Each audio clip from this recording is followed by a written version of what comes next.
This is Karen with NewClevelandRadio.net.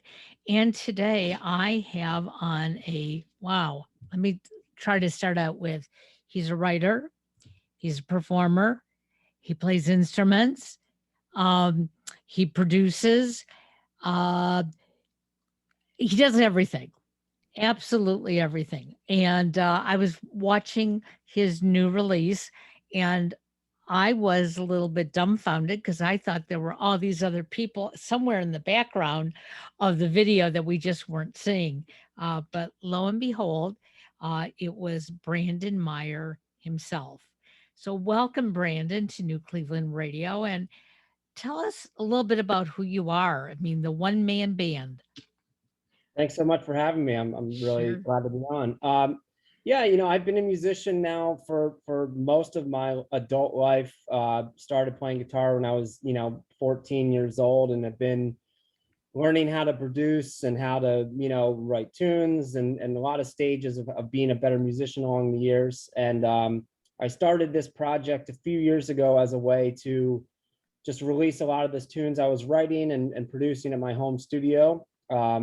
So this band or this project is called Sequoia, and it's very much a one-man band. I write all the tunes, I play all the instruments, I mix all the songs, I direct the music videos, I make the cover artwork, all of it. So it's very independent project, but it's all of my work that comes through at the back end of it. Well, I'm exhausted just hearing this, uh, because for many, it's just enough to be writing and performing, Sure. and to be doing all of it is just amazing. Thanks. So Yeah. tell me what it was like this past year. Um, Obviously, because you can do it all, you probably had a lot of time to do the work. Absolutely. I think that's a big part of it is, I was living in Los Angeles last year through the pandemic and through the, quarantining in a tiny little studio apartment by the beach. And I'd actually hurt my knee a few months ago at the very start of when people were quarantining. So I couldn't sort of walk around and do much anyway.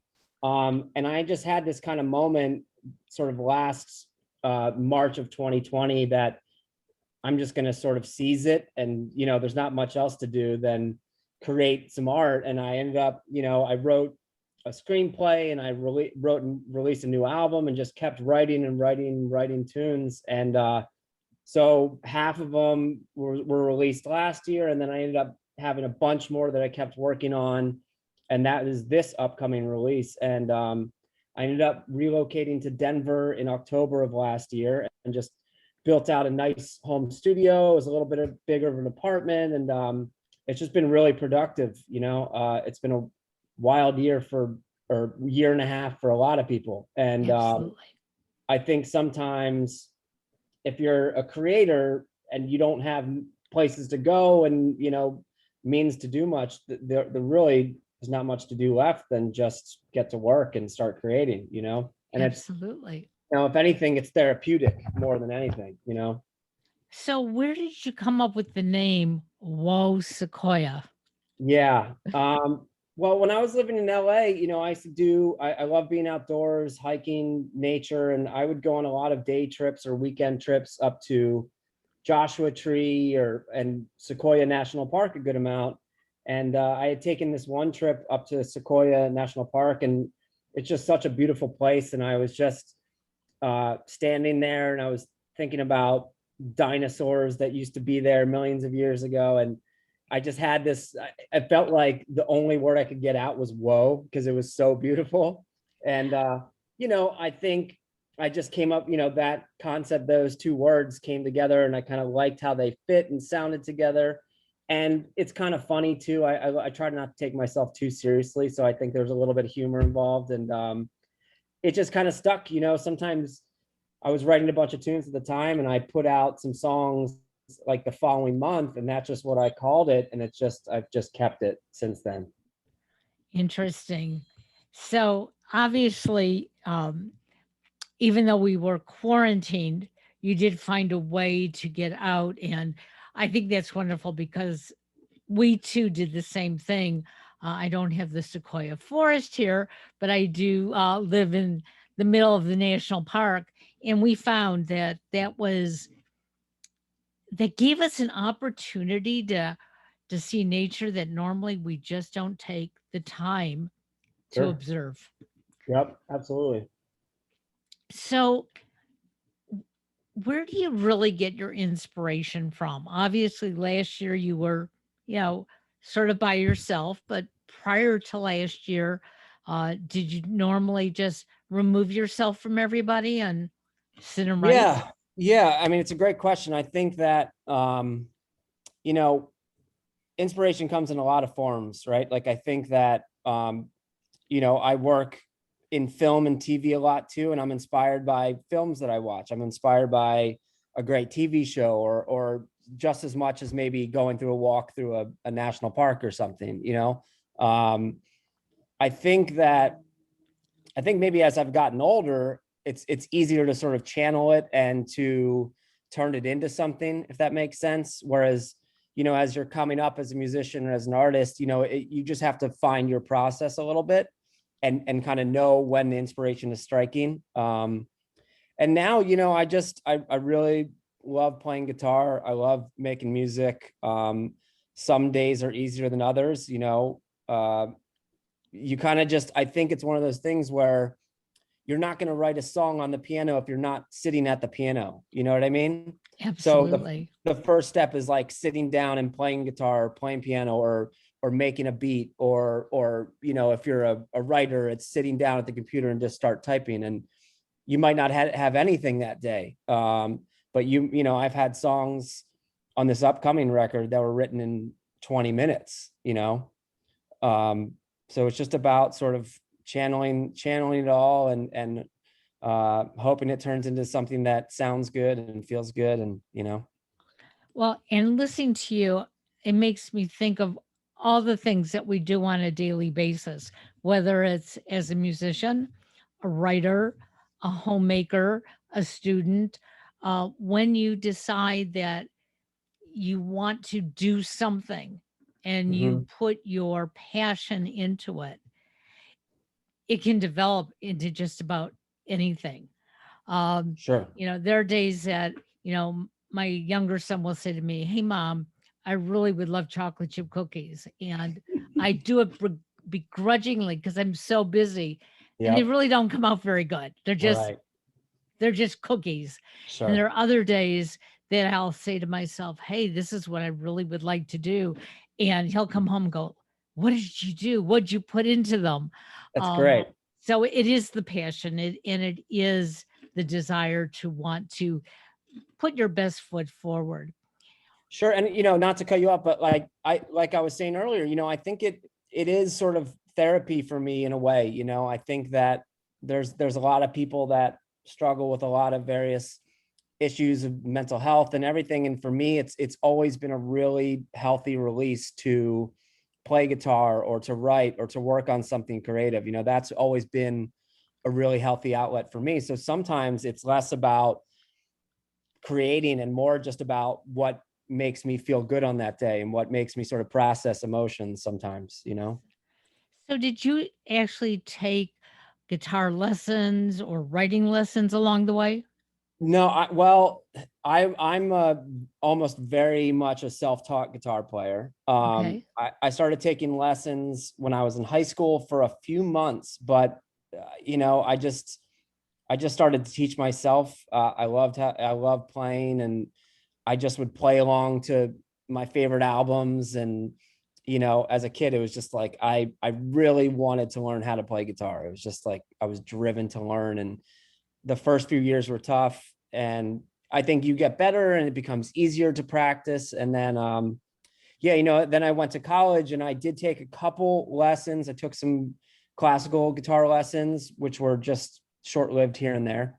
um no, but I mean, I would say 85 to 90% of all music I've learned is self-taught, or with friends, or being in bands, or you know, nothing really formal.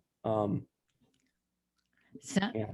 and you know, what I've learned over the last couple years is that individuals like yourself who have basically been self-taught, um, they enjoy it more because it's like I'm gonna pick up the guitar and whatever sound comes out right now is the sound that's gonna come out.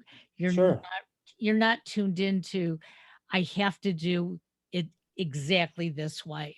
Yeah, I think there's an element of truth to that where it's you can kind of be burnt out a little bit if you're pushed too hard, and it's tough to find the love in it after a bunch of years. You know, I went through it similarly. You know, I had went through probably 5 or 6 years ago where I was a little burnt out on my guitar chops and where I was as a guitar player, and I didn't play as much for a couple years. You know, and I kind of took that time to learn how to mix songs and produce songs and make beats and all of that and practice piano.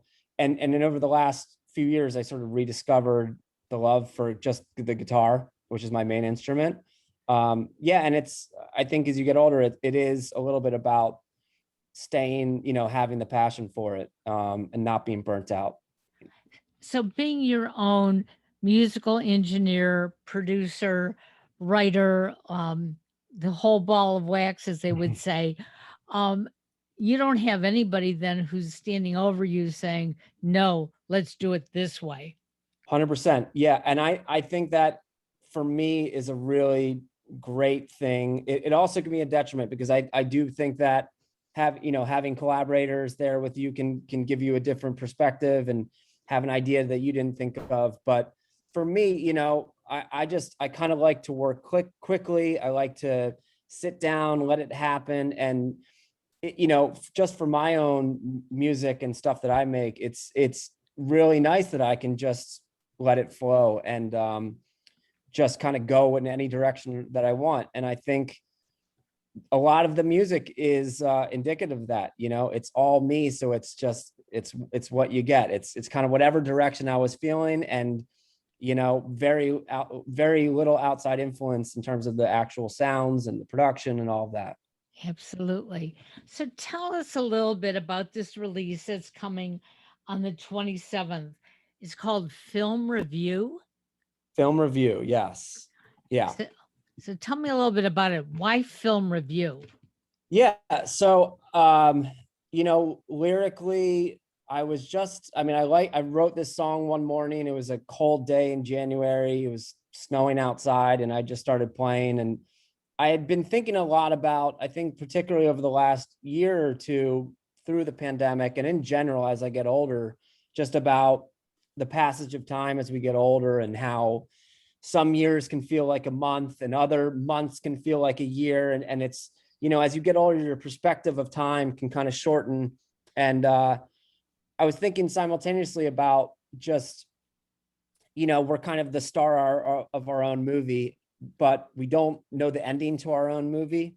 You know, we don't know where it's all leading. Whereas when you're watching a film, you know, you kind of get closure on it. But as we're living this life, we don't know where it's all headed, you know? And so it's a little bit about just reflecting on the passage of time as we get older. And especially, yeah, I think that was a theme through the pandemic is like, you know, I would sit in an apartment and a month would go by and it felt like 2 days in a way, because I'm just cabin fever in this tiny place, you know? So that's a good amount of what it's about. And it's a fun tune. I think it's really kind of upbeat, and the video is kind of funny and tongue in cheek a little bit, which I like to keep in there. So yeah, I'm excited for people to hear it and to watch the video too.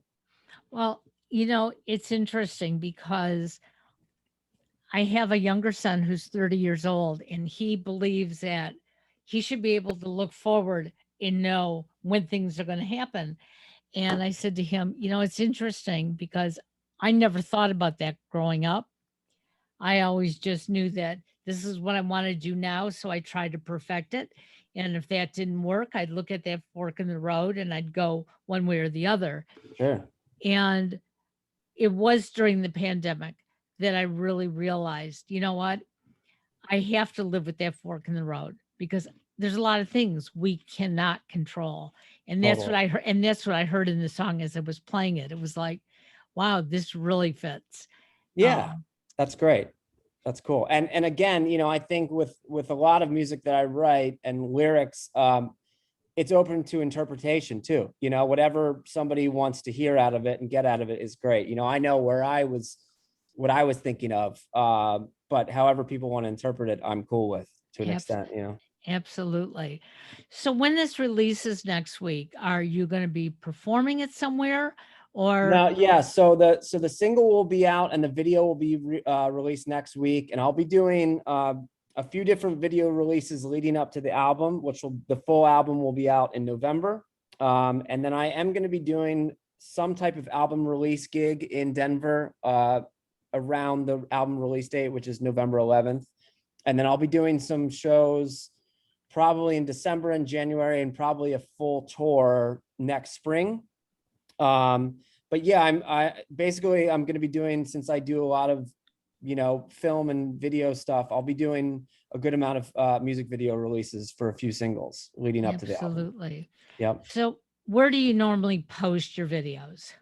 Yeah, so you can go onto the YouTube. You can just search Whoa Sequoia on YouTube. I also have it on Twitter on Whoa Sequoia Band is the handle. I also have a TikTok, Whoa Sequoia. You can go to Instagram, Whoa Sequoia. Ideally, you can just Google it and it will come up. But if you go to YouTube, will be the official release.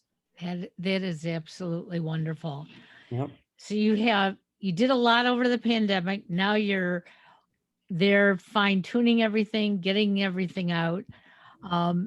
So if I were to ask you, which is more exciting for you, writing the music, performing the music, putting together the video, what do you like the best? Great question. I think if you would have asked me a decade ago, it would have been performing and going on tour. I love being in the studio, in my home studio. I love writing songs, and I just feel comfortable in my own space at home. It's a lot easier. You can sleep better, So now I really love, I'd like to release a new album every year if I can, and just keep cranking them out. But there is something great about performing live and seeing how the songs translate to the live experience, because it might be something completely different that was on the record in the way that it needs to be played live, or it should. And so yes, I would say, I think that the live shows are important, but I love creating in the studio, making new music, and as well as the videos too. I love to be, filming videos and editing them and stuff like that.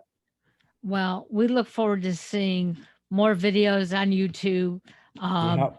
creating a even bigger following for you. I'm so grateful that I was introduced to your music. As I said in an earlier podcast today, many of us think that the only music that's available to us is either what we hear on the radio or Sure. we just accidentally find when we're looking for something to listen to on the computer. But the reality of it is there is so much in our communities. And I want to encourage our listeners, go see who is playing at the cafe next door or the bar 100%. across the street, because it's people like Brandon who are producing such great music that we don't want to miss out. I love that thought, because it is so true. You never know who's right in your neighborhood or in your city that is playing to 12 people at a bar that should be playing to 12,000 or something like that. And it's kind of, I've always loved going to small shows in whatever city I've lived in at the time, and just seeing somebody in a small space. And it's also about just supporting artists in general too, Right. Because it's tough to monetize your music, to monetize your content. And I think that I try to go out and see as much. I mean, obviously not with the pandemic, it's been Sure. tough, but now that we're sort of getting back there, I've been trying to go see some bands and some shows and just give back a little bit that way. And I totally agree. Well, and in the meantime, to all of our listeners, I see this for every show. If you are going to stream the music, pay for the stream. Yep. Because individuals like Brandon, they don't make a penny if you're just listening. They like you to listen, but you know what? what we have to pay to stream something is so minuscule that it's time that we support all the artists out there. I agree. And tell, tell your friends, like I've found so many bands and artists and filmmakers and everything just by my friends telling me, check them out, check them out. So if you like somebody, tell your friends about them, tell your neighbors to just check them out. And if they don't like it, that's cool. But it's good to spread the word about, sort of unknown artists and unknown talents out there, creative people out there that are just trying to put their stuff out to the world. Absolutely. So next week, Friday, August 27th, if you all go out to your favorite streaming standard, you can listen to Film Review. I was lucky, I got to hear it today. And I think when we end this, I'm going to go back and listen to it one more time. Cool. Yeah. And go watch the video on YouTube, which will be out next Friday. And watch it 3 times, watch it 30 times, send it to people. We love it. Thanks for joining us today. Have a great day and safe travels home. Thanks so much for having me. This is great. Sure. Bye-bye now. Take care.